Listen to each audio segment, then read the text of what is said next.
¿Cómo están? Les damos la bienvenida al episodio número 20 de Fútbol Neto. No voy a dar mucha vuelta porque ustedes están viendo a nuestro invitado del día, que es el gran Rodolfo De Paoli. Rodo, ¿cómo estás? Gracias por venir. Un placer, muchas gracias por la presentación. Cambiamos hoy el módulo, pero bueno, como cambiamos muchas cosas en este 2024, el invitado lo vamos a presentar sin vueltas. A ver así saluda a Manu Simón y a Pablo Sariani, mis compañeros. ¿Cómo andan? No, ya que cambiamos, saluda a vos primero. Aparte estaba la cámara acá, así que tenía que saludar yo. Gracias, Jorge. Rodo, gracias por venir.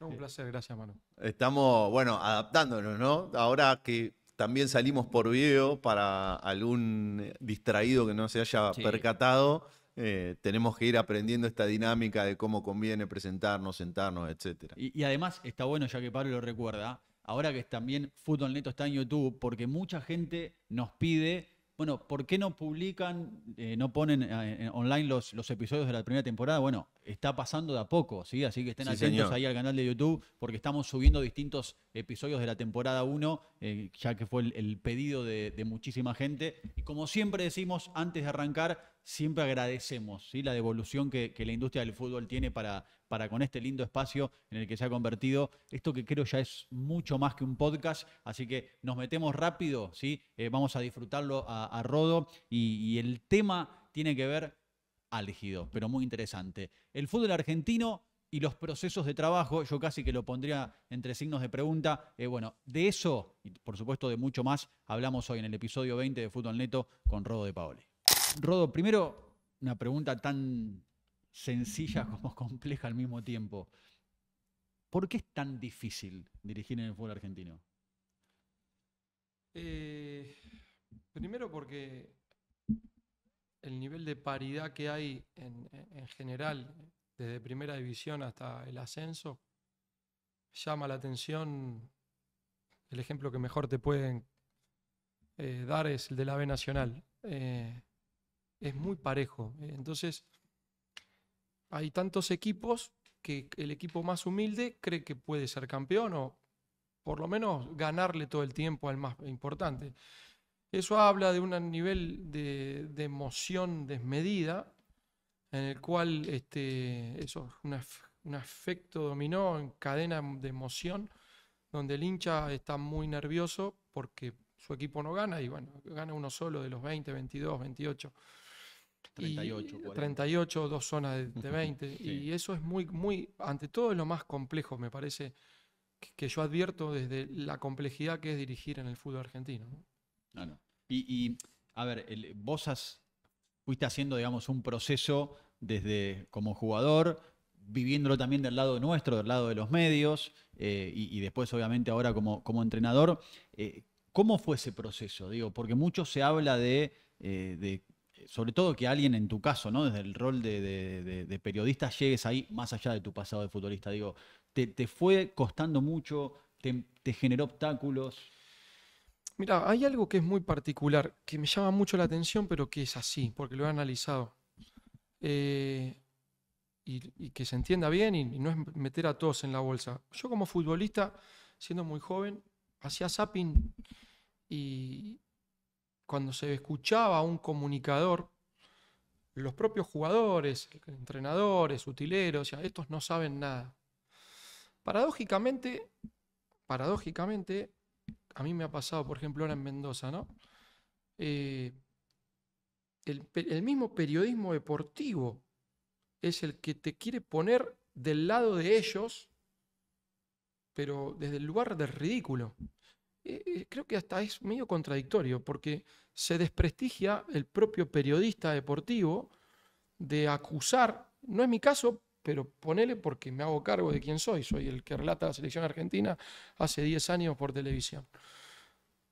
Y con orgullo digo, mirá, un exfutbolista anónimo termina siendo narrador de la selección argentina en las Copas del Mundo, en las Copas de América, en la eliminatoria. Eso tiene a nivel personal un mérito muy grande. Pero en el medio, la gente toma al periodista que no sabe, porque el propio periodismo se encarga de reflotar que es periodista.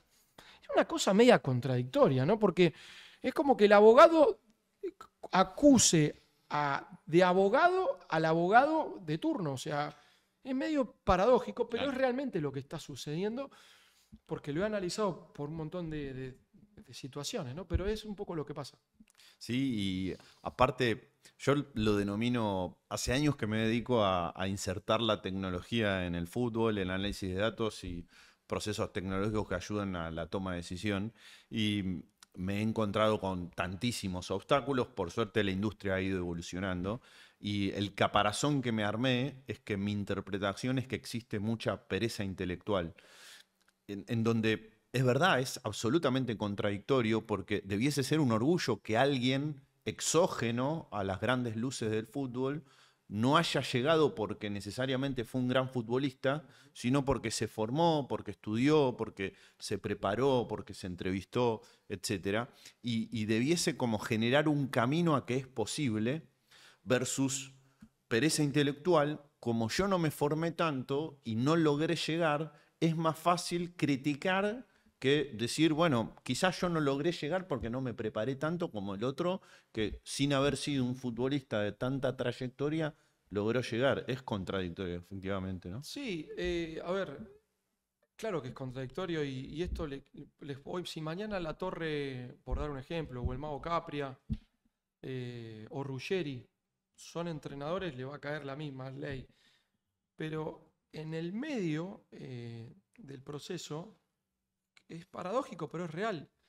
Eh, por eso yo siempre me encargué constantemente para que el periodismo no sea mi enemigo número uno. Pero lamentablemente, obviamente en general estoy hablando, porque si no, no estaría acá y no hubiese hecho tantas entrevistas y no tendría tan buena relación con muchos periodistas importantes. Pero en general, cuando mis equipos ganan, el periodismo en general lo ignora. Ahora, cuando mi equipo pierde, el periodismo se encarga de remarcar con flujo que el equipo del periodista o el equipo del relator. Y a mí no, en verdad no me afecta que digan el equipo del periodista, el equipo del relator. Me afecta que me cueste el doble porque me doy cuenta, a ver, en cadenas de televisión, como puede ser ESPN y Teis Sport, entrevistan a entrenadores y les encantan a los medios entrevistar a entrenadores. Pero pareciera que yo en ese rubro no entro, porque soy parte de los medios. Pero paradójicamente no tengo un micrófono para hacer periodismo. Entonces es medio contradictorio esto de estar todo el tiempo señalado. Y es un poco lo que en definitiva estoy tratando de lograr, de que evidentemente, bueno, no será fácil en Argentina por ser el relator de la selección argentina, y seguramente será difícil en Chile, en Uruguay, pero no tanto con este preconcepto de esta bronca de, perdón que lo diga, pero es realmente así. Vos decís, este es un perseguido. Es realmente así. Por eso el otro día cuando hacía la nota con Mariano Clos, él se subtitula como que si hablo de cómo es el fútbol no dirijo más, porque quise explicar, la pregunta de Mariano era que un jugador aparentemente se hace echar porque no tenga buena relación con los jugadores, o sea, es un poco lo que se fomentaba en el microclima y lo ven como el relator, entonces no lo aceptan. Y quise explicar que gracias a la relación que tengo con mi futbolista estoy en primera división, porque arranqué en la D, después pasé por la C, después pasé por la B Nacional, después volví a primera división, volví a la B Nacional, otra vez en primera división. Ese boca a boca es el que te pone el futbolista, el que te liquida o el que te pone arriba es el futbolista. Ahora, ¿se entiende? Es un poco contradictorio. Sí. Ese es el contexto medio que de repente dificulta que existan procesos de trabajo prolongados.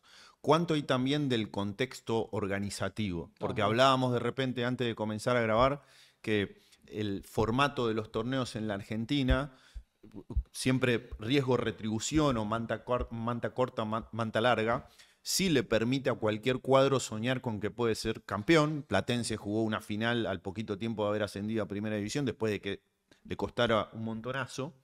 Pero hoy de repente cualquier persona al comando de los clubes piensa que puede ser campeón. Sí. Y por otra parte también yo contaba una experiencia personal. Recuerdo cuando era joven que me sabía de memoria la formación de todos los equipos del fútbol argentino. Hoy son muchos equipos y hay muchos jugadores.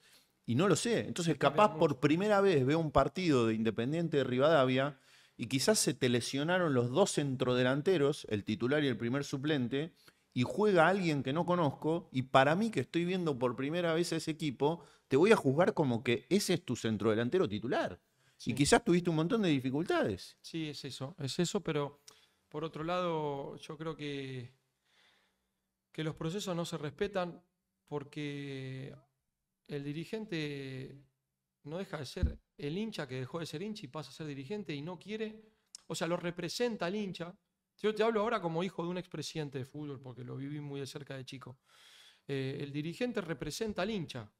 Y si ahora hay redes sociales, que en ese momento no lo había, y lo insultan al dirigente, el dirigente quiere complacer a los que representa. Y entonces, si la gente insulta al 9, sáquenlo al 9. Y si la gente se la agarra con el técnico, saquen al técnico. Y por eso funciona como funciona. No es muy difícil analizarlo desde lo social. Después desde lo deportivo, sí, entramos en un terreno muy fino de que si es el 9, el titular, el suplente. La realidad que es un equipo que no jugó nunca en primera división y que en la fecha 6 tenga 6 puntos es un montón. Ahora, si el mal humor de la gente es tan grande, producto de que hay una mala llegada del entrenador, como fue mi caso, porque no sé qué, bueno, si después el dirigente te dice, nosotros queremos pelear como Platense, que es el mejor ejemplo, bueno, vos decís, mirá, no lo tomás a mal, yo armé un equipo entre el 6 de enero y el 26 debutamos, en esos 20 días incorporamos más de 20 jugadores a una categoría que no jugó nunca el equipo en su historia, contra equipos que, como te dicen siempre, están todos en la misma y no están todos en la misma. No es lo mismo la realidad Independiente que la realidad de Platense, que la realidad de Instituto. Y del 26 de enero vas a competir durante 25 días, 26 partidos. Lo primero que tenés que hacer es rezar a que no se te lesione ningún jugador. Lo segundo que tenés que hacer es rezar a no perder 3 partidos seguidos de arranque. Y después lo tercero es ver en qué momento puedes dar el golpe, pero bueno, el proceso no se respetó. Por ahí se dijo que renuncié y la verdad que sí, ponele que renuncié. Me invitaron a que me vaya cuando me explicaron que no estaban de acuerdo en la fecha 5, no estaban de acuerdo con los resultados y sobre todo el desarrollo del juego. Y en ese momento nosotros teníamos sobre 15.6 y nosotros estábamos muy conformes con el desarrollo del juego. Entonces decidí a decirle al presidente del club que busque un entrenador y bueno, lo buscaron y en ese lapso hubo 2 derrotas seguidas con estas dificultades y yo no estoy acá para justificar derrotas, estoy acá para explicar que el proceso duró 42 días y en 42 días es muy difícil evaluar a los chicos detrás de cámara, a ver si hacen bien su trabajo, a vos como conductor del programa, a vos como especialista de un tema. 42 días, en el medio tuvimos una competencia violenta y me parece que eso ya me parece que es muy obvio, ¿no? Sí, por eso yo en la presentación del episodio decía, bueno, esto de los procesos de trabajo debería estar entre signos de interrogación. Y a mí, Rodo, la verdad, y creo que vos, bueno, conocés este espacio, nuestra idea no es nunca incomodar a la persona que viene, porque nosotros creemos que la riqueza de Fútbol Neto está por otro lado. Pero yo confieso, lo charlamos fuera de aire, yo estaba viendo en vivo la nota que hiciste con Mariano, y me quedó esa frase de, bueno, si yo cuento cómo es el fútbol, me quedo afuera del fútbol. No, yo no te pido que me des un ejemplo puntual, pero digo, quizás para que vos puedas explicarlo, porque viste que quedó dando vueltas. Te voy a poner un ejemplo puntual, específico, para que se entienda, porque yo hablaba, el otro día fuimos a tomar un café con Miguel Simón, charlando de fútbol, hablando del Liverpool y el City, y él me preguntaba, ¿pudiste hacer esto? ¿Pudiste entrenar lo otro? Y yo, mira, la verdad, Miguel, no, esto sí. O sea, un 10% del manual que uno desarrolla y toda la historia. A ver, para que se entienda. Yo incorporé un jugador para poder incorporar a otro jugador. ¿Qué es esto? ¿Vos querés a Pablo? Bueno, tenés que traerte a Jorge. O en la lista de Jorge está Manu. ¿Me explico a lo que voy? O sea, y no es que desprestigio. Yo me hago cargo del armado del plantel. Para mí armamos un grandísimo plantel. Pero hay cosas que vos decís, bueno, yo quiero jugar. Juan Malillo me dice siempre un día, decime qué volante central tenés y te diré cómo juegas. Bueno, yo incorporé a Gil Romero. Y ustedes que me conocen saben que Gil Romero es un gran jugador para mi estructura, pero no sería el perfil ideal de mi juego. Y yo me adapté yo me adapté. Y eso habla bien de mí, me adapté al club, me adapté a las circunstancias. Y Gil Romero respondió y jugó en gran nivel. Y para mí fue satisfactorio esto de jugar con un 5 más tapón. ¿Me explico? Ahora, Totalmente, sí. en general, por ahí para traer a Gil Romero, por ahí tenés que aceptar que venga otro jugador. Y a eso me refiero. Después, obviamente, no quiero entrar en detalles porque pareciera como que soy el rebelde del fútbol y en definitiva trabajé para todos los equipos de los poderosos, así que no me puedo quejar.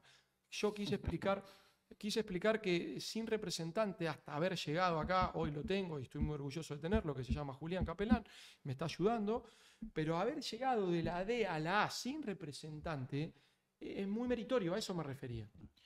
Rodo, ¿pensás que, primero te pregunto, internamente, porque hablaste de cómo se refleja en la prensa lo de ser el relator de la selección y haber laburado en el periodismo, internamente, a nivel vestuario, los jugadores en algún momento te hicieron sentir cierta incomodidad con ese rol? Porque hay un caso en el mundo, que es el de Will Steele en el Stade Reims, en Francia, que peleó la Liga de Francia hasta el final. Hoy está octavo, pero empató con el PSG 2-2, por ejemplo, esta temporada. Que empezó como entrenador en la formativa del Preston North End, jugando al Football Manager, inclusive antes de eso, tiene 31 años, nunca fue futbolista y casi sale campeón de la Liga Francesa. Y digo casi porque está el PSG y otros equipos poderosos, sino capaz hubiese podido pelear la Liga de Francia hasta el final.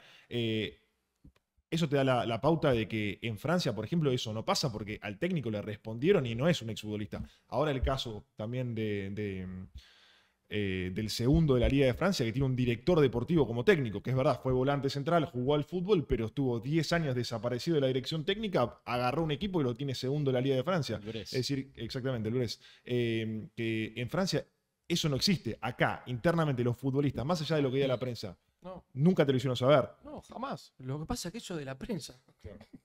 O sea, de hecho, la pregunta de lógica, un jugador parece que ya quiere hacer echar. Mira, a mí me pasó algo. Pero pasa que pasan, las cosas pasan y bueno, ya está. Cuando yo arranco en Barraca Central en el año de ascender a primera, en el comienzo del 2022, hacemos una gran pretemporada por Uruguay, perdemos con Peñarol, le ganamos a Danubio, le ganamos a Nacional, salimos a la cancha, debutamos, nos toca perder 3 partidos en fila y yo me voy. Yo pensaba irme antes, bueno, me voy. Se juega un cuarto partido con un técnico interino y el equipo vuelve a perder. Viene Berti y gana 3 partidos seguidos en una semana. Y lo primero que sale a decir la prensa es que a mí me habían hecho una cama a los jugadores. Pero escuchen esto porque es muy interesante este dato. ¿Saben quién reemplazó a Berti 6 meses después? ¿Quién les habla? Porque tenía 3 derrotas en fila y llegué y tuvimos 2 victorias seguidas.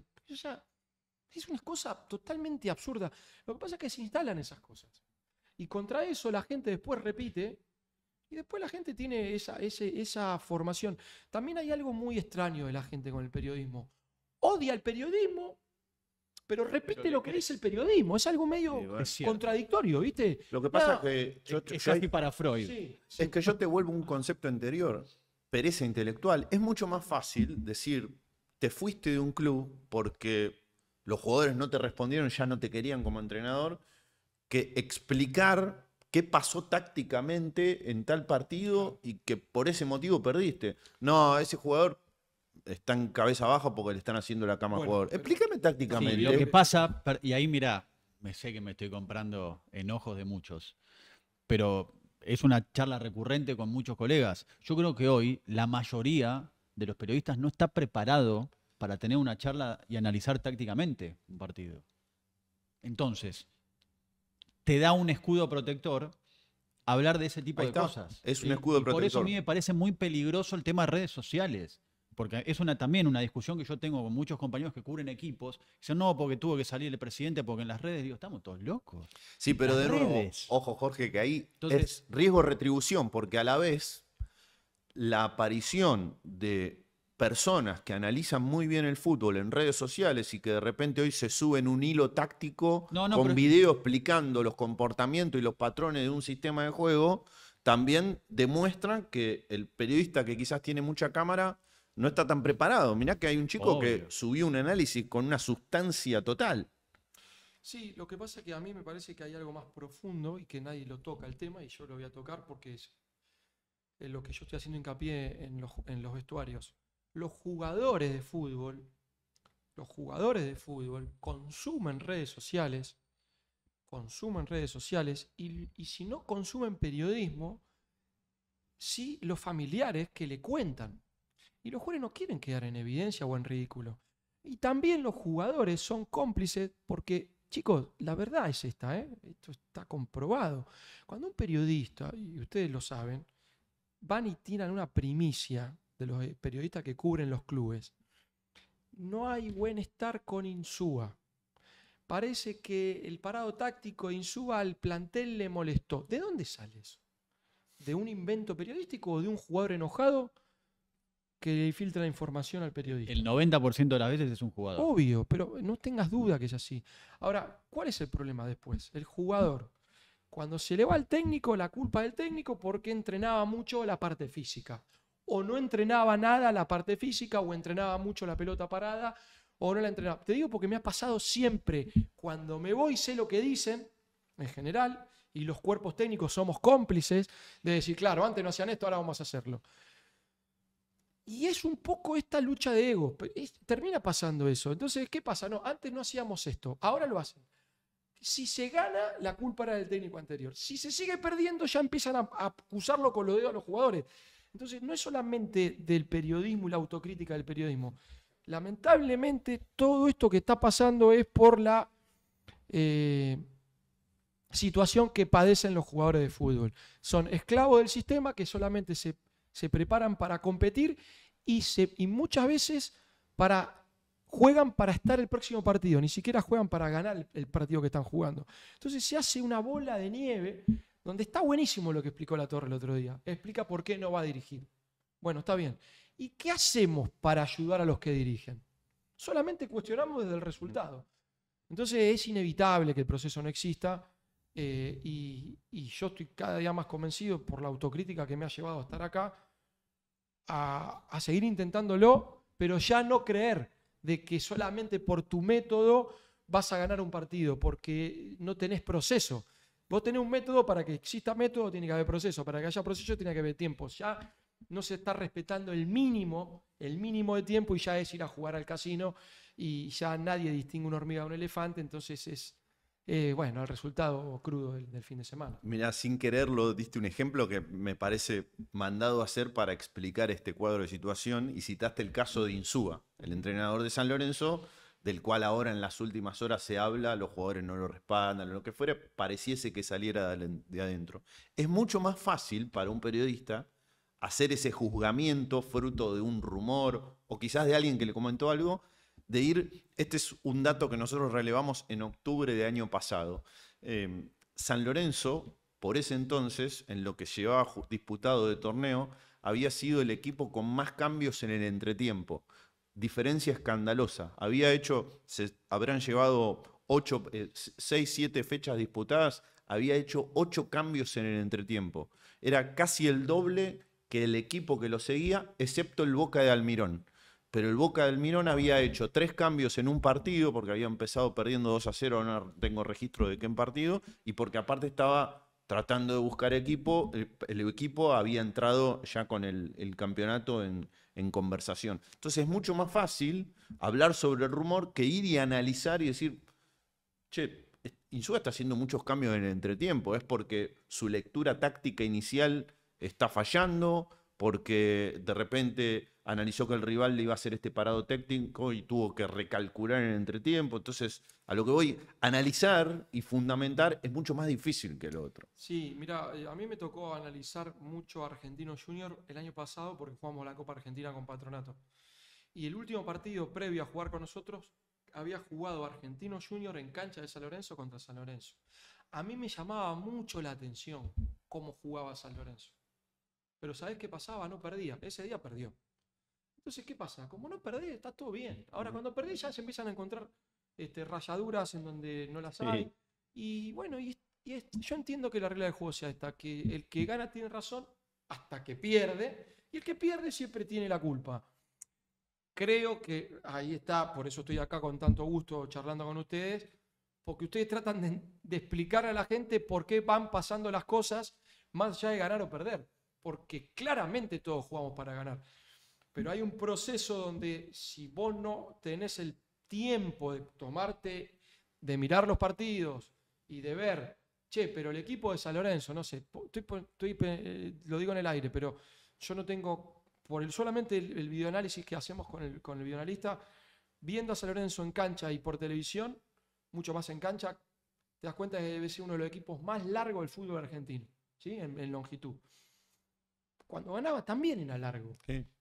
Pasa que cuando vos te sentás ante un micrófono y decís, quiero decir que San Lorenzo es el equipo más largo y esto peligra, no, cállate, si gana. Es como que no valida el argumento. Y lamentablemente es así porque el que gana tiene razón y el que pierde es el culpable. Pero si tratamos de entender por qué se ganan o por qué se pierden, hay que analizar, hay que estudiar, hay que observar y eso no es para cualquiera. ¿Cuánto influye, Rodo, en un técnico del fútbol argentino que cada club sea un mundo en el sentido de que desembarcás en uno, tiene una estructura a nivel gerencial, vas a otro y trabaja de una forma diferente, en el sentido de que capaz lo maneja el presidente de forma unipersonal y vas a otro que tiene un director deportivo, que abajo tiene otra persona, pero en realidad tenés que hablar con un representante y nunca aparece el presidente? Suele pasar eso en el fútbol argentino.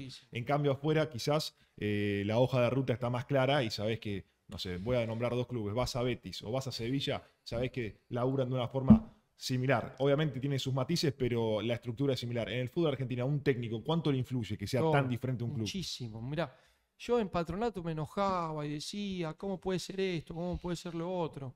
Yo quiero decirle, y lo hago público, la verdad que felicito a la gente de Patronato, que es el Manchester City del interior, de cómo está trabajando. Yendo al plano táctico, Rodo, yo escuché unas declaraciones que hiciste post partido con Gimnasia de La Plata hablando del trabajo que había hecho Abecasis en ese partido, en donde por momentos había jugado por dentro, por momentos había fijado más atrás. ¿Qué lío armó eso? Por momentos había Ahora sido. te voy a contar por qué el lío que armó eso. Sí, igual te quiero sacar de la repercusión periodística. No, pero que justamente Abecasis estaba jugando de volante por derecha en línea de 4-4-4-2.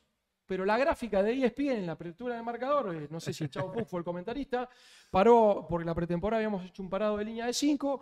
Y entonces la gente insultaba porque Abecasis no podía jugar de lateral derecho con línea de 5. Basta línea de 5. Y el equipo no jugó nunca con línea de 5. Por eso bueno, está buenísimo. Abecasis fue bárbaro porque Abecasis llegaba a una posición salvando la distancia. Lo que hacían Lam y Kimmich en el Bayern Múnich, Abecasis y más trataban de hacerlo en las primeras fechas. Lo hicieron, de hecho.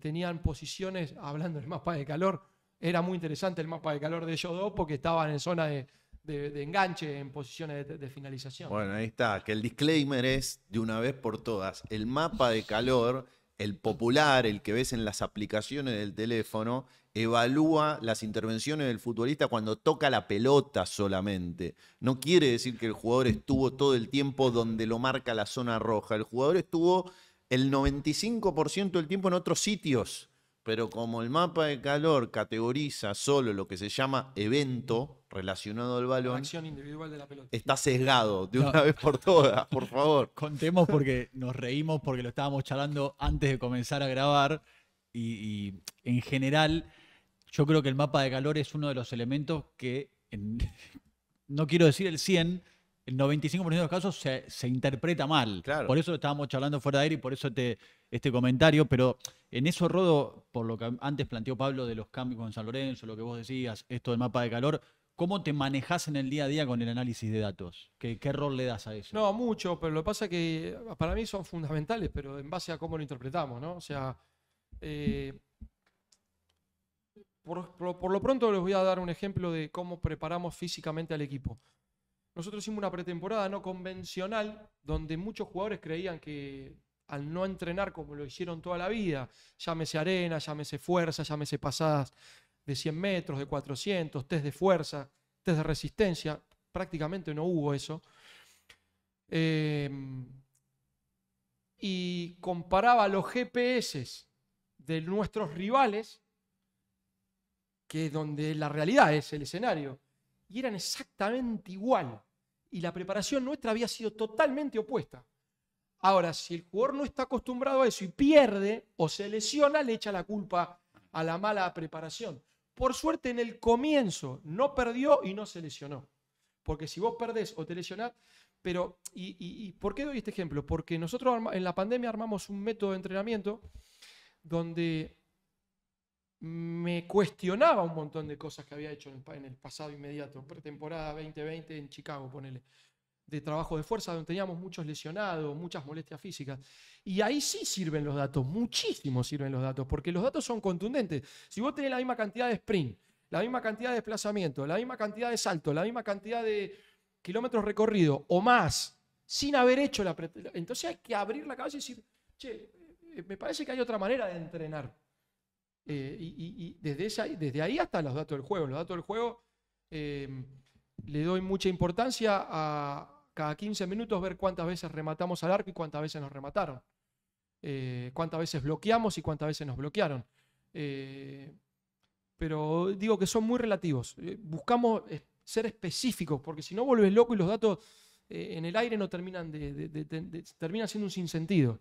Y en el aspecto táctico, volviendo al tema Becasis, pero quitándolo del lado polémica, nosotros creo que también otra de las cosas que intentamos hacer en Fútbol Neto es trazar un puente entre de repente competiciones que vemos con mucho añoro, por ejemplo Premier League, Sí. Champions League, etcétera, con el fútbol argentino, los campeonatos sudamericanos, etcétera.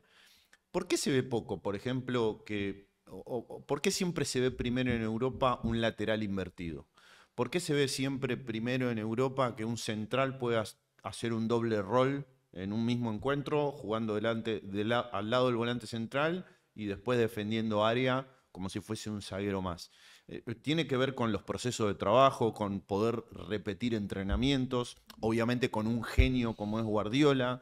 Pero ¿cuál es la explicación La primera explicación, de los matices tácticos entre un lugar y otro? la primera que se me ocurre es inevitable. O sea, ¿cuánto tiempo tuvimos de entrenamiento nosotros en esta preparación? 2 semanas. 2 semanas. Y después competís. ¿Qué vas a entrenar si competís cada 72 horas? Nada. Si entrenás, lesionás al jugador. Esto está comprobado, es una cuestión de carga física, ya ni siquiera emocional o cognitiva. Si le podés dar, sí, le podés dar desde el video, le podés dar desde la charla, le podés dar desde la pizarra, pero después tenés que practicarlo. Lo podés hacer más lento, más suave, pero vos entre partido y partido prácticamente tenés que solamente corregir el error y preparar las virtudes y debilidades de lo que viene. Y eso ya no tiene nada que ver con este cambio de roles o lo que uno busca. A mí, por ejemplo, me gusta, te pongo un ejemplo puntual, me gusta, más allá del sistema de juego, que los jugadores permuten posiciones, con gente afuera y gente adentro. Esto lo hemos hablado un montón de veces, con gente que se me pone a tomar café y charlamos de fútbol. Gente afuera, gente adentro, gente afuera, gente adentro. Y las permutas son los de adentro con los de afuera, los de afuera con los de adentro. Y resulta que cuando vos vas a entrenar el ejercicio madre de la conservación de la pelota, que es el 3 colores, en un 40x20, en un 40x40, donde juega verde, amarillo, rojo, al medio va un rato amarillo y verde y rojo contienen la pelota, con gente adentro y gente afuera. En el perímetro del cuadrado están mezclados los 2 colores, contra el amarillo que va al medio. Y el equipo no sostiene la pelota por más de 10 pases, y no hay que hacer goles, y es libre. Entonces, ¿cómo pretendés que después en el partido pase eso? Y yo estoy seguro, porque a mí me tocó cuando lo hicimos en Barracas 2021 y logramos la tendencia de ser el equipo con más posesión junto con Tigre en el tercio final, pero tuvimos que practicar 4 a 6 meses. 4 a 6 meses. Y recién en el 5.º mes se vio. En los primeros 4 meses no se veía y se practicaba. Entonces, ¿vos cómo pretendés que el mismo Boca de Martínez, con las calidades que tiene, entrenando como entrena, vea lo que él quiere en la teoría? Lo defiendo a Dios porque sé cómo entrena, porque sé lo que quiere, porque ya lo demostró en Tigre, yo ya lo viví, ya lo enfrenté varias veces, y sé la dificultad que está teniendo, que no tiene tiempo para entrenar. Entonces, si no tenés tiempo para entrenar y competís cada 48 horas, 72 horas, Copa de Argentina, campeonato, lo que pasa, vamos a decir las cosas como son, pasó lo que pasó porque la televisión exige a la Asociación de Fútbol Argentino eventos en vivo, porque la gente puso mucha plata y hay que transmitir partidos. Entonces, los famosos torneos de verano de preparación ya no existen más. ¿Por qué? Porque es más lindo el morbo, Copa Argentina o torneo de Copa de Liga, en vivo y en directo y hay 200.000 partidos por segundo. Entonces vos te tenés que preparar del 8 de enero al 26, competir y ganar. Y por eso echan un técnico cada 15 días. ¿Qué entrenador, Rodo, me quedo dando vueltas? ¿Qué entrenador internacionalmente has visto que recientemente logró desarrollar bien un sistema de permutas? Porque, por Servi. ejemplo, De Servi o el Napoli de Spalletti también. Sí, el Napoli también, Inzaghi en el Inter. Bueno, ya hay un fútbol con esa tendencia. Yo lo vengo viendo hace ya 4 años en la pandemia. Hubo un antes y un después para mí de resetear cómo entrenar para ganar tiempo y no perder tiempo en las valencias de la física, la fuerza, la resistencia, la velocidad, y que el modelo de juego vaya de la mano. Y el único equipo que por ahí hacía eso había sido el Barcelona de Guardiola o el Bayern Múnich de Guardiola. Empezaron a copiarlo, algunos que dicen que lo hicieron mal, pero hay muchos que lo copiaron muy bien. Spalletti, en su momento De Servi, en su momento Klopp, más allá de sus matices, que juegan muy parecido o más o menos a lo mismo. El otro día el Inter contra el Atlético de Madrid, sacando la posesión, los bloques defensivos eran exactamente igual como defendía Inzaghi y como defendía Simeone. Totalmente. La diferencia es que el Inter por ahí te daba una solución más sofisticada al Atlético de Madrid, pero el Atlético de Madrid cuando atacaba, chicos, miren la pretemporada esta en China, Atlético de Madrid, Manchester City. Por momento Atlético de Madrid le pega un baile al Manchester City, donde vos crees que el técnico del Atlético de Madrid es Guardiola. ¿Se entiende? O sea, todas estas cosas yo no las escucho en los medios, porque vos decís, bueno, a mí me enseñaron en los medios que el enmascarado es el malo y que Meteoro es el bueno, y resulta que son hermanos del mismo padre y que tienen la misma esencia por los autos, ¿no? Pero... Sí, yo igual ahí siempre creo que el Cholo siempre vendió que sus equipos juegan peor de lo que juegan. Sí, totalmente. Porque ahí también, en el partido de hace poco del Inter con Atlético en la Champions, hubo a rato que el Atlético lo sometió también al Inter de una manera increíble. Sí. O sea, estamos hablando del subcampeón de Europa. Pero a nosotros nos enseñaron desde los medios que los radicales están allá, los peronistas están a la izquierda, el Partido Rojo, bueno, y tiene que haber en el show del capitalismo y la venta de medios de que el malo y el bueno. Y sí, claro que Simeone no es lo mismo que Guardiola, que se entienda bien. Ahora, créanme, porque yo he hablado mucho con Simeone en sus comienzos, y Simeone ha ido a ver entrenamientos de Guardiola, que la esencia del juego es similar, es muy parecida. Para el aficionado, ¿qué significaría el tema de las permutas? O sea, traducido, ¿qué quiere decir? ¿Que yo tengo que saber jugar de 2, de 5, de 8 y de 10 al mismo tiempo? Sí, lo que pasa es que, mira, te voy a agarrar esto sobre una figurita para mostrarte algo muy sencillo. Bueno, justo ahí tenés Alexander Arnold. Pareciese ser un buen exponente, ¿no? Uno que puede tomar esto de los roles. Mueve el muñeco y se va a ver bien, ¿eh? Pero lo voy a mostrar con el muñeco. Ahí está, mira, lo puedo usar el muñeco también. Sí. Ese es resultadista porque está con la cámara lo toma bien. Resultadista porque está con la copa. Bueno, hagamos de cuenta que Y lamentablemente que en paz el muñeco descanse el muñeco va a Fernandinho. complicar, te voy a explicar por qué. Mira. Entonces vamos a hacer de cuenta que este es el juego donde hay 4 afuera y 2 adentro. Bien. ¿Sí? Y las permutas, yo le llamo permuta a esto. Entonces, ustedes ven que siempre hay gente adentro y gente afuera, ¿no? Pero este arrancó acá y de golpe por ahí termina acá. Y este lo mismo. Entonces, ahí viene tu pregunta, que por ahí este era el central izquierdo y terminó el extremo derecho. Bueno, a este nivel todavía no lo ha logrado nadie, pero va el fútbol camino a esto, ¿no? El Inter de Inzaghi va camino a esto. ¿Y qué buscas con eso? Pero es que es inmarcable. Sacarle referencia al rival. ¿Sabés lo que encontrás con esto? Que los rivales que están acá, con cualquier sistema, el fútbol es tiempo y espacio. Con cualquier sistema están cubriendo su zona, pero de golpe, ¿qué hace? ¿Lo sigue o no lo sigue?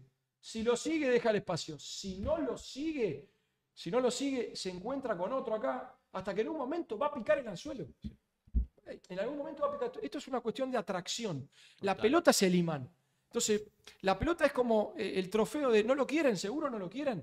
Y lo mismo pasa cuando, esto lo hace muy bien el City y el Arsenal, ni hablar, de cajón a cajón. Atacan el tercio final. Y el equipo, hasta que no pica el anzuelo, la línea de 4 o algún volante de contención rival, y no se mete en este cajón, la pelota no sale del cajón. Y después ellos tienen la variante de sacarla rápido al cajón opuesto, seguramente va a haber una persona libre, o atacar el mismo sector. Pero parece raro esto que estoy contando, y créanme que es lo más sencillo del mundo. Y bueno, Lo que pasa que es romper con lo convencional. Sí, sí. El 4-2-4, Barracas del 3-3-3. ascenso tomó mucho concepto de esto. Sí, No mucho. llegaste a desarrollarlo, imagino, al máximo, pero sí se veía lo de jugadores por fuera de su posición, o inclusive en el partido en cancha de Gimnasia se vio, y en la transmisión lo remarcaban, de que había jugadores fuera de su posición ocupando lugares de la cancha o sectores que no, en teoría no corresponden. Mira, en Independiente Rivadavia, todo esto nada. Nada. Pero sí hiciste algo con el Pero tema de los sí laterales. se vieron los laterales. Sí. Los laterales sí se veían por dentro como una salida de juego, que eso lo hacíamos con mucha facilidad, con Abecasis y más, porque uno jugó en River, otro jugó en Boca. Ellos tenían. Ahí te das cuenta cuando uno que arrancó a dirigir en la D, y Claro. por ejemplo, a un chico que lo tuve en Sacachispa y le costó mucho más, pero después lo terminó haciendo muy bien. A uno que jugó en la Ferrer le costó un poco más, pero lo terminó haciendo muy bien. A Becasis y a más lo hacían con más naturalidad y era más fácil. Pero propiamente dicho, lo que se busca es distraer al rival, por más sistema que tenga. La gran dificultad de esto es convencer a los jugadores de que no pasa nada, que no tengan miedo, y de que a la pérdida hay que ir a recuperar la pelota tras pérdida con una agresividad, y es preferible correr 5 o 10 metros para adelante y no 15 o 20 metros para atrás. Es una cuestión de tiempo y espacio. Ahora, esto. ¿cuáles son las contras del modelo? Que obviamente, imagino, llegan más cansados a tiempo. final de temporada y que necesitas jugadores técnicamente aptos para poder cumplir No, ¿sabes que no? distintas posiciones. ¿Sabes que yo rompí con ese mito en Barracas? Ok. Porque nosotros, según Transfer Market, de los 28 equipos del Nacional B, éramos en el puesto 24. Y Cotización de cotización. Y sin embargo, tuvimos los mismos volúmenes de juego que Tigre, que estaba en el puesto 1. Bien. O sea, obviamente que llevó un proceso, ¿eh? Llevó un tiempo. De hecho, en estos días estuve por Chile y explicaba por qué me tendrían que contratar a mí, los empresarios. Porque le jerarquizo a los jugadores. O sea, más allá de los resultados, que son siempre de mitad de tabla hacia arriba, porque obviamente te contratan para ganar. Pero el fútbol no deja de ser un negocio para jerarquizar. Si un jugador es 5 puntos medio, bueno, de esta manera va a ser 6 o 7. Si un jugador es 6 o 7, va a ser 7 o 8 y así. O sea, un ejemplo claro es el de Iván Tapia, que lo conté el otro día cuando vine a Factos. Iván Tapia tocaba la pelota promedio 40 veces, en ese Barracas tocaba promedio 80 o 60, pero nunca bajaba de 60. Entonces, cuando un jugador toca mucho la pelota, tiene muchas más posibilidades de patear al arco, de asistir, de participar, ¿no? Es un buen ejemplo. Yo siempre digo, esto lo he hablado con un montón de amigos del fútbol, para mí Iván Tapia es mucho mejor jugador de lo que se dice, Sí. porque se le cae mucho por ser el hijo del presidente de la AFA. Pero a mí Y me parece un jugador fantástico. Y en contexto es mucho mejor. Y si juega con el Mudo Vázquez, mucho mejor. Y el Mudo Vázquez con Iván Tapia, mucho mejor. Ahora, ¿se entiende lo que voy? O sea, Sí. es muy complicado que de entrada acepten este proceso los dueños de los clubes, porque dicen, no, pero vos tenés que traerme el 10 que hace 15 goles por temporada, bueno, ese que tenés que poner la plata. Claro. ¿No? Ahora, no me quería ir de eso porque me parecía muy interesante, porque también lo que vos planteás, Rodo, ahí, obviamente es un equipo protagonista. O sea, a vos eso, por ejemplo, te sirve mucho para enfrentar a un rival que te espera ahí en un repliegue muy bajo. Ujú. Digo, al jugador lo tenés que convencer Sí, también sí. de eso. Sí, lo tenés que convencer. Pero yo siempre les digo a los chicos, porque no es copiar y pegar a Guardiola, copiar y pegar a Bielsa, copiar y pegar a Van Gaal. Esto es sentir el fútbol de una manera especial. Yo les pregunto a ustedes tres, y me van a responder lo mismo que a todos mis jugadores cada vez que les pregunto. ¿Se acuerdan sus primeros botines?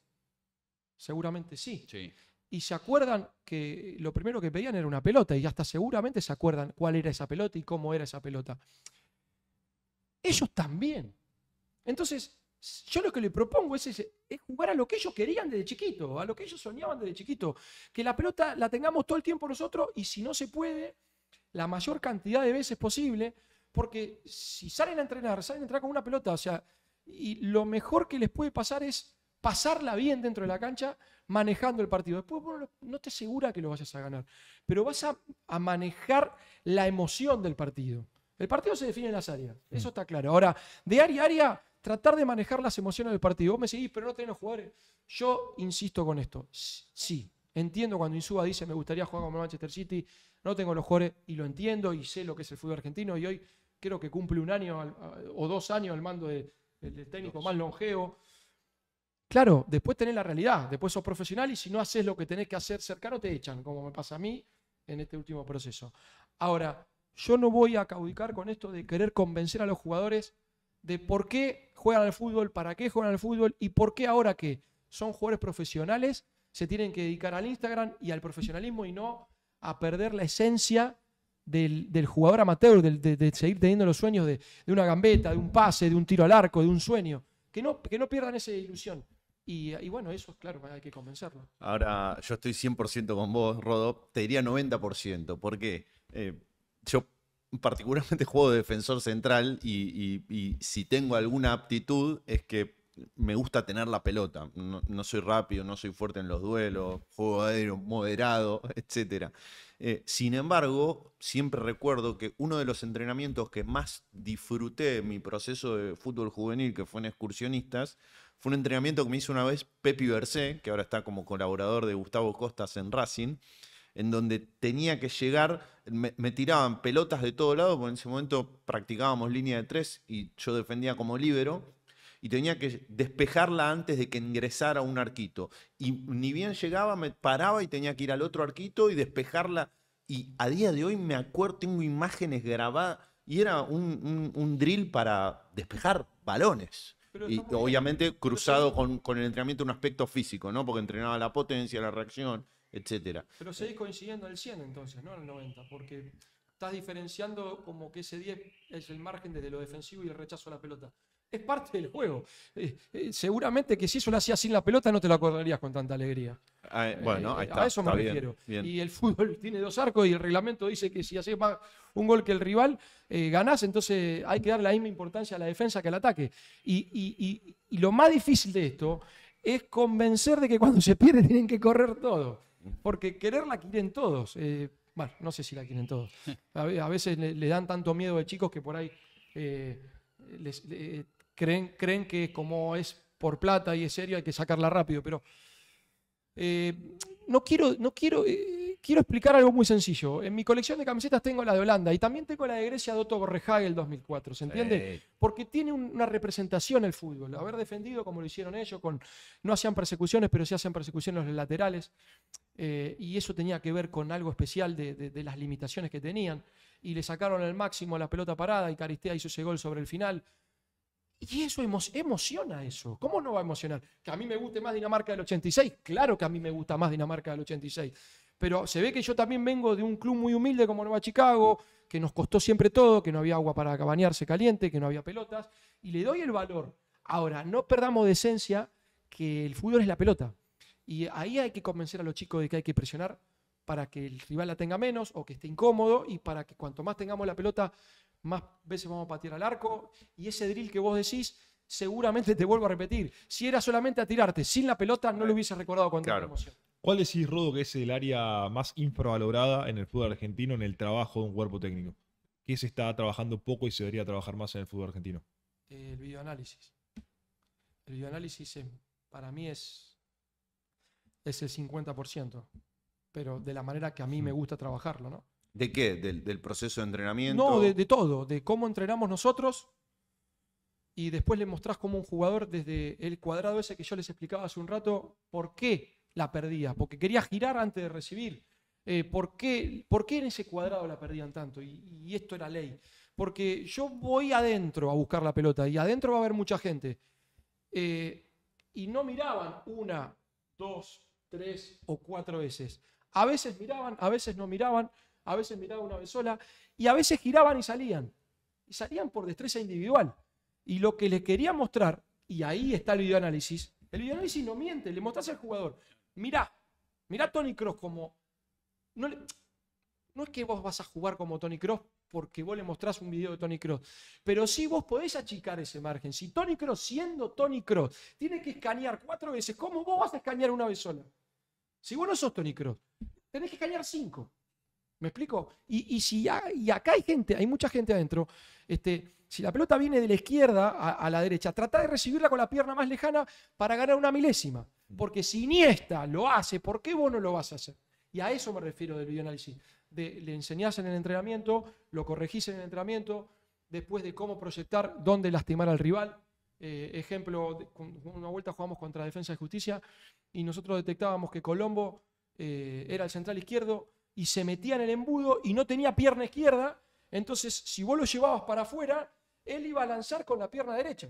Entonces, donde había que taparlo era ahí, había que meterlo ahí porque sabíamos que no iba a ponerla ahí. Porque cuando la iba a poner ahí, si no lo presionaban con su pierna hábil. Sin su pierna se iba a meter en el embudo. Y en ese embudo le generamos 3 chances hasta que en la tercera vino el gol.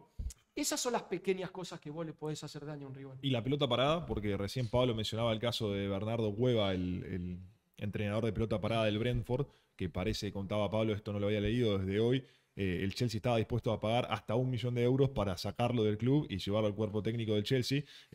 Bueno, Brentford lo hemos hablado 1000 veces en Fútbol Neto, tuvo varios entrenadores de pelota parada, todos excelentes y todos trabajando en otros clubes hoy en día. Recordemos que Chelsea perdió el propio, que es Anthony Berry, que se fue con Thomas Tuchel al Bayern Múnich. No funcionó mucho hasta el momento, eso es lo que dicen de Berry. Tuchel, que aparentemente, Jorge, se va a final de temporada, ¿no sé si? Eso parece. Sí. Para reemplazar a Berry van a buscar a Cueva al Brentford. Interesantísimo, y ese mercado de pases secundario que existe en Premier League, no solo de directores deportivos, sino que de entrenadores, cosa que en el fútbol argentino obviamente no existe, pero ¿se entrena al nivel que se debería la pelota parada en el fútbol argentino? No, yo creo que no. A ver, es muy difícil darle prioridades, pero por ejemplo en el Nacional B, nosotros en la temporada 19-20 con Nueva Chicago, descubrimos que los goles, el 39% entre reanudaciones, córner, laterales, tiro libres, era el 39%. O sea, y la pregunta que yo me hice, ¿yo entreno semanalmente el 40%? ¿Este tipo de circunstancias? No, pero ni llego al 10%. Pero entreno la fuerza, la velocidad, la resistencia. Le digo, ¿pero para qué voy a entrenar? Le voy a dar tanta prioridad a todo esto si cuando el equipo no gane me van a echar. Yo me tuve que adaptar a que no me echen. Y nosotros en ese momento armamos un manual donde podíamos entrenar cerca del 40% de la pelota parada. Así todo, te digo, Manu, no hemos entrenado el 40%. Si bien fuimos el equipo con más goles de pelota parada a favor y menos en contra. Igual los tiempos del fútbol argentino no te lo permiten. Es que iba a volver a lo que vos decías antes, Rodo. O sea, cuando vos jugás a 3 días, lo han dicho, pasa mucho en el calendario europeo. O sea, Guardiola y Klopp son la bandera de la queja del poco tiempo que hay para entrenar y de la gran cantidad de partidos. Tienen variedad y los mejores. Claro, bueno, por eso, imagínate el resto. Y también yo me acordaba cuando vos lo decías, porque Guardiola muchas veces dijo, a mí lo único que me preocupa entre partido y partido es que no se me lesione nadie. Entonces digo, imagínate que le pasa a ellos con los recursos, con los jugadores, mucho más acá. Ahora, acá ves en Argentina, Roda, un equipo que a vos te gusta cómo utiliza el recurso de la pelota parada. Mirá, la estadística marca a veces que, no sé, si tal equipo es el que más goles de pelota parada lo hace. Y a veces, muchas veces no es por la intención, sino muchas veces por el lanzador que tiene, muchas veces por los intérpretes que tiene, y con eso a veces es suficiente. Yo creo que Argentina, lo digo con un dolor muy grande porque difícilmente me siga gustando seguir trabajando en Argentina, porque lo he intentado de todas maneras, de la D en la C, en la B, en primera, y los recursos que tenés siempre, a veces, la efectividad a veces sube o baja según sos cabeza de león o cola de ratón. O sea, cabeza de ratón o cola de león. Si vos sos cabeza de ratón, tenés muchas más posibilidades de tener una efectividad más alta. Cola de león, lo mismo. Y yo siento que en estos últimos años haber sido cola de león, baja la efectividad, teniendo en cuenta que jugás siempre contra rivales superiores, pero en general noto que el fútbol argentino, no quiero condenar, pero me parece que si no cambia radicalmente en general, una ley de que un entrenador mínimamente tiene que estar 10 partidos, si no lo suspenden al club, o sea, porque realmente atenta contra el juego, ¿no? Bueno, yo no lo hablo como colega, como entrenador y como parte interesada, yo hablo como fan del fútbol, como futbolero. Que vos no podés echar un técnico cada fecha, porque no se sostiene el juego, se altera todo el proceso, el sistema, la lesión futura, la pelota parada, la no pelota parada, todo se altera. Bueno, lo tuvo que hacer Brasil. Brasil tuvo que poner una regla. En Italia es muy común. Le encontraron la trampa igual en Brasil. Bueno, es que siempre creo que van. Pero sí. Digo, fíjate que en Italia es muy común que echan un técnico, buscan a otro y después de que echan a ese, vuelven a buscar al anterior porque le siguen pagando el contrato. Entonces tiene que volver. ¿En serio? Claro, eso en No la Serie A sabía. pasa mucho. Técnicos que se han No ido. sabía que era por eso. Claro, técnicos que se han ido muy mal incluso. Y pasa de forma muy recurrente. Y estamos hablando Liga Top 5 de Europa. O sea, pero bueno, sí, es lógico que uno desde acá lo ve todo más, Sí, pero. más complicado. O sea, yo entiendo lo que decís, Rod, y ojalá existiese esa obligación reglamentaria. Por lo pronto, en mi opinión, lo que podemos empezar a hacer es hablar de todas estas cosas. A explicar, aunque a alguno le enojen los datos, que empíricamente está demostrado no solamente que los procesos triunfan cuanto más sostienen a los entrenadores, sino también que esto, elaborado por científicos que estudian la preparación física, que vos necesitas generar hábitos de 8 meses en proceso de entrenamiento para que los jugadores no se te lesionen y se adapten a un modelo de juego. Y si cambias el entrenador, el riesgo de lesión se incrementa exponencialmente. Demostrar a través de los datos que si no tenés buenos campos de juego, se convierte en menos goles y el partido sale más cortado y el tiempo efectivo de juego baja. Entonces, para mí, empezar a tener estas conversaciones que, quieran o no, es algo que directa e indirectamente intentamos hacer en este espacio, creo que va colaborando poco, pero va colaborando a que estas cosas se vayan resolviendo, ¿no? Sí. Bueno, ya estamos llegando al final. Como siempre, o como casi siempre, uno se quedaría horas. ¿Sí? La verdad que muy interesante, Rodo, la charla, y uno siempre se queda con la sensación de que hay muchos tópicos. Vamos a tener que hacer parte 2, me parece, ¿no? Con muchos invitados, porque te quedan en la cabeza 25.000 conceptos y cosas. Y es esto que dice Pablo. Nuestra idea siempre acá es dar elementos, pero no desde un púlpito. Nosotros aprendemos, siempre decimos, nosotros aprendemos mucho. Yo aprendo mucho en Fútbol Neto. Y me parece que un poco también, y nos pone muy orgullosos, el mundo del fútbol también lo va tomando de esa manera, así que haya este tipo de espacios. Rodo, te agradecemos mucho que hayas venido. A mí me pareció riquísima la charla, y bueno, y lo mejor para lo que se viene. No, yo estoy muy agradecido a haber compartido con ustedes este espacio. El algoritmo de mi celular los encontré, ni bien arrancaron. Los seguí y le dije a Manu, está bueno ese espacio. Y bueno, y ahí combinamos con Manu y la verdad que fue un placer. En algún momento hemos charlado sobre los datos, Pablo, fuera de micrófono. Sé lo que te apasiona esto, te he seguido mucho cuando con mi amigo el Mago Capri, Diego Latorre, estabas junto con el Rulo Tacchini tratando de hablar un poco más de este tipo de cosas. Bueno, Manu, creo que le queda de a poquito, lentamente, el periodismo le va quedando chico porque está preparándose para ser un scouting europeo. Me consta porque me ayuda a los estudios de mercado que le hacemos a los equipos del exterior. Y la verdad que he pasado un gran momento. A veces parece que no termina de redondear algunas cosas porque son muy grandes los abanicos. Hay muchos temas por tocar en el fútbol. Sí, ¿qué es más importante? La pelota parada, los datos, la preparación física. Yo creo que es un todo el fútbol. Y sobre todas las cosas, lo que uno trata de hacer, que a veces le cuesta el doble, es humanizar el juego, humanizar el fútbol, que es lo más difícil. Pero lo vamos a seguir intentando. La vida es muy corta y hay que disfrutarla. Así que muchísimas gracias por este momento. Gracias, Rodo. Gracias. Y creo que un poco la conclusión de hoy es eso. Hay que prepararse. Seas jugador, seas técnico, seas dirigente sobre todo, seas periodista. Hay que prepararse y me parece que hoy no se prepara y no se informa al que no quiere. ¿Sí? Me parece que ya no hay muchas excusas. Esto es Fútbol Neto. Esperemos que nos sigan acompañando. Chau. Hasta la próxima.